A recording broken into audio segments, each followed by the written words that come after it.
Hello all. Previous షాట్లో hospital అపాయింట్మెంట్కి వెళ్తున్నానని చెప్పాను కదా. ఫస్ట్ అయితే ఇంకా మేము వెళ్ళాల్సిన ఫ్లోర్కి అయితే వెళ్ళిపోయాము. వెళ్ళగానే మనం చేయాల్సిన ఫస్ట్ పని ఏంటంటే యూరిన్ శాంపిల్స్ ఇవ్వడము.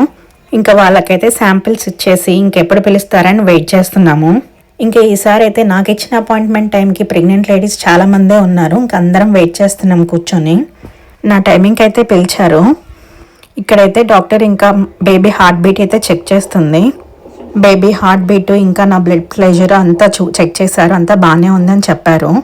నా ఈ ప్రెగ్నెన్సీ జర్నీలో చాలా బాగా టేక్ కేర్ చేసింది అయితే ఈమె. అంటే ఆమె చెప్పే విధానం కానీ మనతో బిహేవ్ చేసే తీరు కానీ చాలా బాగుంది.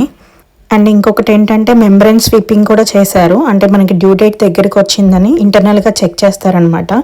సో అది కూడా అయితే చేశారు. కొంచెం పెయిన్ఫుల్గా అనీజీగా అనిపించింది. ఆఫ్టర్ దట్ అంతా ఓకే. ఇంకో 3 అపాయింట్మెంట్స్ అయితే ఇచ్చారు. అంటే డ్యూ డేట్ దగ్గరలోకి వచ్చేసింది కదా, ఇంకా రెగ్యులర్ చెకప్స్ అనమాట. అండ్ ఇంకా 2 వ్యాక్సిన్స్ కూడా వేశారు. అంటే బేబీకి మదర్కి ఇద్దరికి చాలా మంచిదంట ఆ వ్యాక్సిన్ వేయించుకుంటే, RSV అని. అది కూడా చేసేసారు. ఇంకా ఫైనల్గా మా వర్క్స్ అయితే ఫినిష్ చేసుకొని క్యాబ్ బుక్ చేసుకున్నాము. అదే క్యాబ్ కూడా వచ్చేసింది. ఇంకా ఇంటికైతే రిటర్న్ స్టార్ట్ అయిపోయాము. హనీ అయితే మా కోసం వెయిట్ చేస్తూ ఉంది ఇంట్లో. తనని అయితే తీసుకురాలేదు, ఇంకా అంతసేపు ఉండలేదులే అని చెప్పేసి.